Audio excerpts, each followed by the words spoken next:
Now, if you guys have followed the channel, you would have seen us review some of these 70 series LandCruisers. This is a Australian spec 79 series with a turbo diesel V8.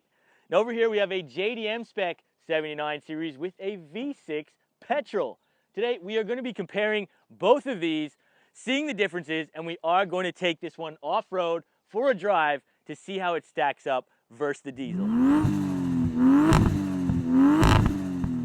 Now, Japan did stop sales for their market in 2004 for the 70 series, and they didn't bring it back until 2014 with this vehicle. This is the 30th anniversary, and it was basically a special edition limited run only for 2014 and only for Japan, receiving this V6 petrol engine straight out of an FJ Cruiser, basically.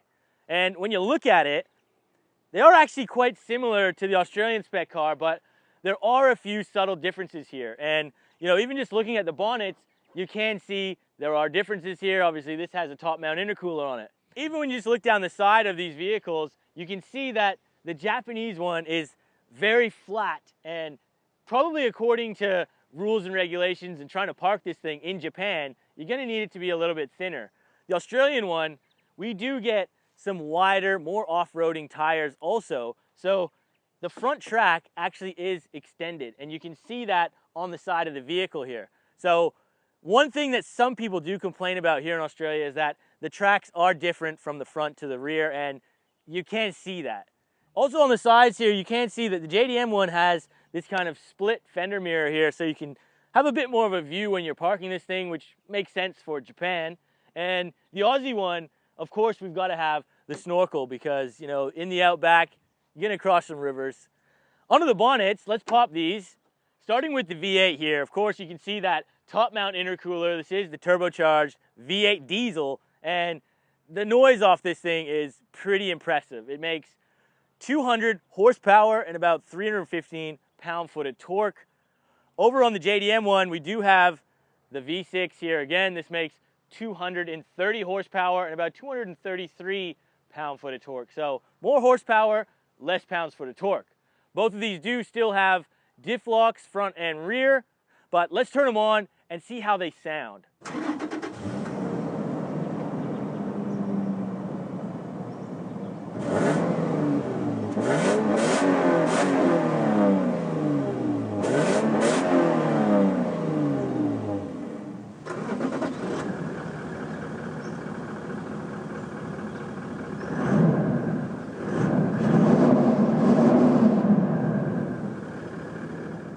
Now at the back here, the Australian version does get this kind of tray bed, so it does actually give you a lot more customization for putting something back here.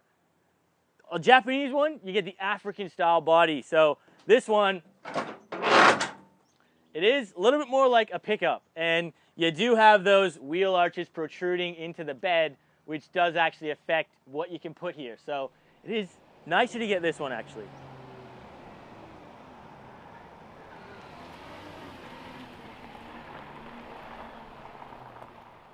Now, just jumping into the LandCruiser here, this is the JDM spec one, and the differences between this and the Australian spec 79 series is almost zero.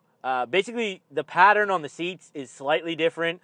You do, oddly enough, get like a heated vent back here that you do not get on the Australian one, and basically, that's it. I can't really find anything else that is kind of uniquely different. And as you can see, it is very basic in these vehicles, you know, straight out of the 80s. These things were launched in 1984. They have not changed them all that much in that time. You're still extremely basic climate controls, just a digital old school like clock up here.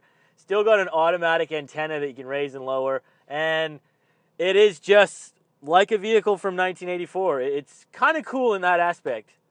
Most of these will just have a very basic head unit. This one does have a screen. It does kind of look aftermarket to me, but I don't know if that was available in Japan. I'm not sure. Now, before we get this JDM spec 79 series out onto the trails, I am excited to announce that I have partnered up with Laborde Motorsports, and they're an international company that do tunes for a multitude of different vehicles, including 79 series. So if you guys want to win, we're going to be giving away one tune every month for the next 6 months. Get this Power Gate. We can send this anywhere in the country, even internationally, if you guys enter the competition and win. All you're going to have to do is comment down below what car you actually have, where you're located, and then like this video, be subscribed, and share it. So I hope you guys do get on board. These things are valued at like over $1,000, and the tunes can be customized to your vehicle. It is not just like a one file fits all, so it is pretty cool. So I hope you guys do get on board.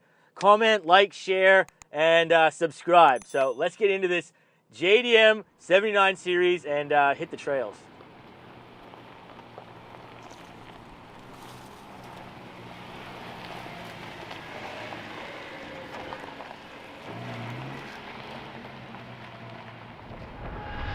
Now, taking this 79 series out bush, this is a trail I've gone on in the Troopy that I recently did review. So if you guys do want to check that video out, I will leave a link for it in the description. And I also have done a 79 series. So if you guys are interested in how those V8s handle off on the trails, you guys can watch those videos. So now we are just going to be focusing on this V6 petrol engine today, because this is just super unheard of. This is the first time I've even ever heard of this vehicle in existence, and today I am reviewing it for you guys. So this is pretty interesting, and the FJ Cruiser I have previously reviewed also on my channel, and I liked it. It's a pretty capable vehicle. So the fact that this has got that same engine, it's not necessarily a bad thing.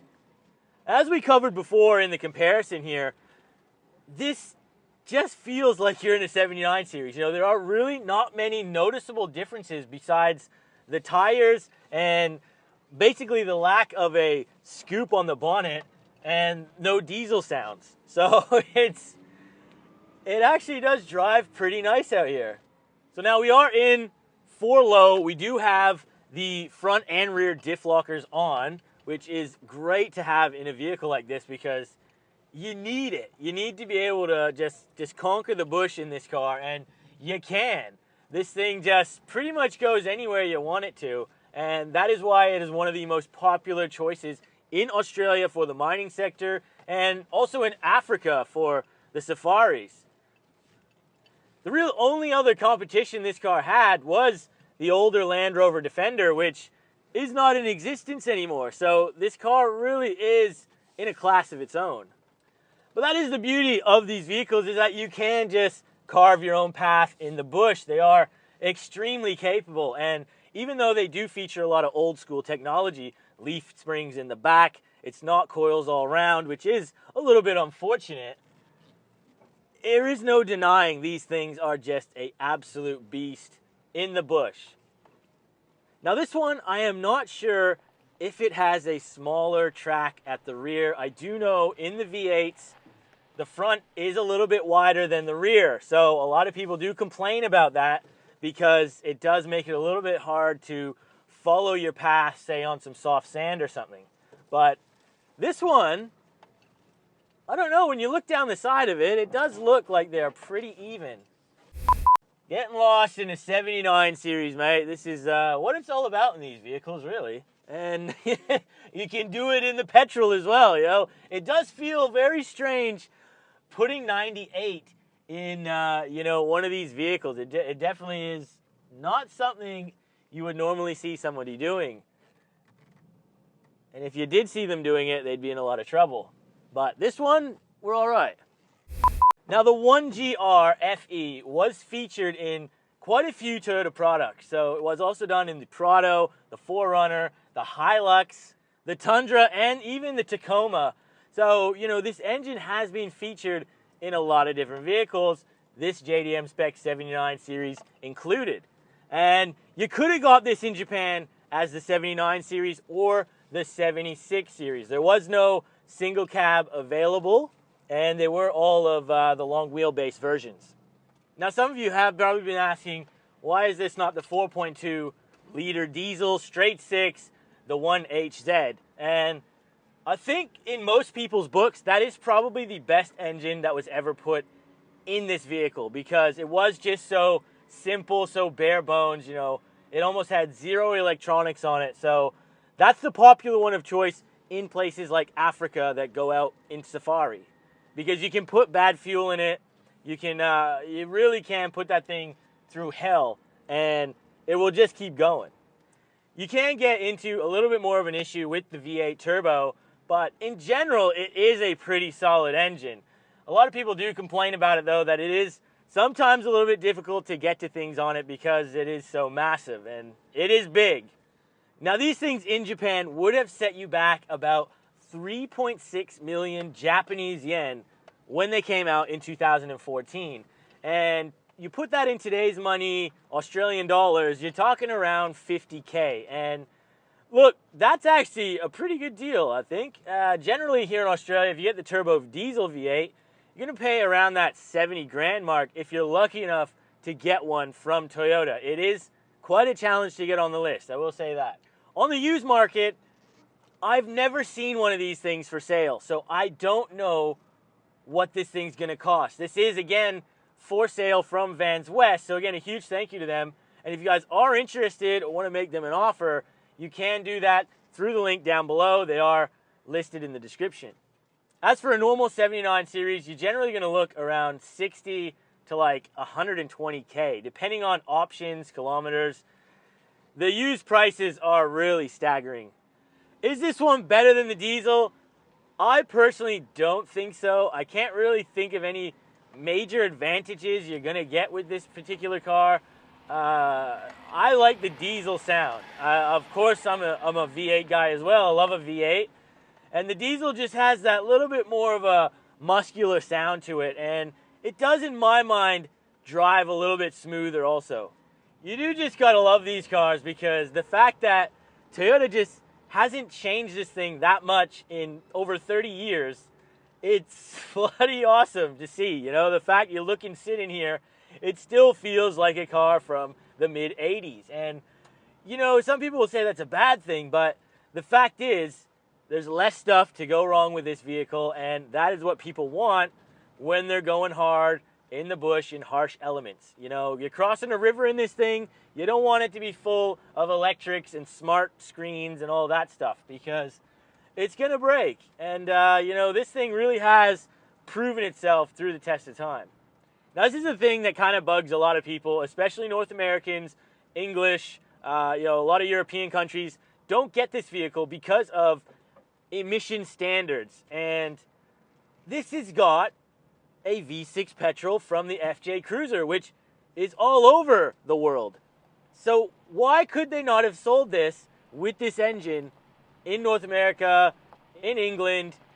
You know, I really feel like this is kind of the answer to everyone's issue. You know, they wanted to get this car, they couldn't get it due to emissions with the diesels, but surely this would make emissions. The LandCruiser is all over the world. Yeah, this thing is just rugged, it's awesome, and it is just so capable. You know, if you want to go rock crawling and you want to go through the biggest mud hole, you know, go buy yourself something else. Go get a Jeep, go get a GU, go get a Patrol. This thing is really designed for just outback, harsh conditions, maximum reliability, and this is what it does so well. And that's why, again, it hasn't changed for over 30 years, this thing basically. It's bloody awesome. Even with these like dinky JDM spec tires, you know, it doesn't matter. It still rips through the sand, still rips through this back trail. It's amazing. Yeah, just chuck the diff locks on and four-wheel low, send it. This thing, it's bloody capable. It really is.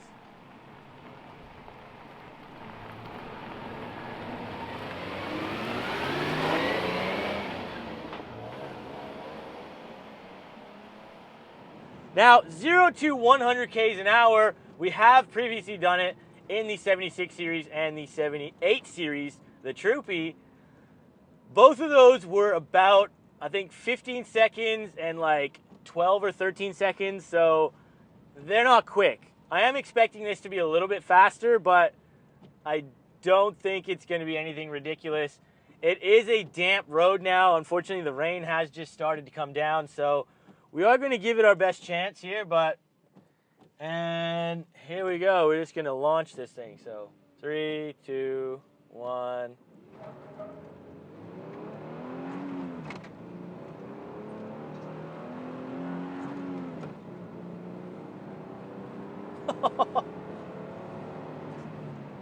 Yep, spun the wheels. Definitely did not do that in the Australian version with the diesel. No, we did not. But yeah, that definitely felt faster. So let me have a look at the time. Now, 0 to 100 was achieved in 12.4 seconds. And yeah, I guess it's not as quick as I was thinking. It does feel a little bit quicker in here. Let's remember, though, that 78 series that did get the, I think it was around 12 seconds. That was tuned. So that had like one of these power gates we are giving away. That had a tune on it that gave it almost like an extra 100 horsepower. So this did actually do not too bad. So put it down in the comments, guys. Which one would you prefer? Would you go for the turbo V8, or would you actually have a crack at one of these petrol V6s? I'm interested to know. Or is the 4.2 liter straight 6 diesel still the king of the hill? Let me know in the comments down below, because every single one of these things I get into, they're just bloody awesome. All of them. But my personal opinion, what I've driven, I'm gonna go the turbo V8.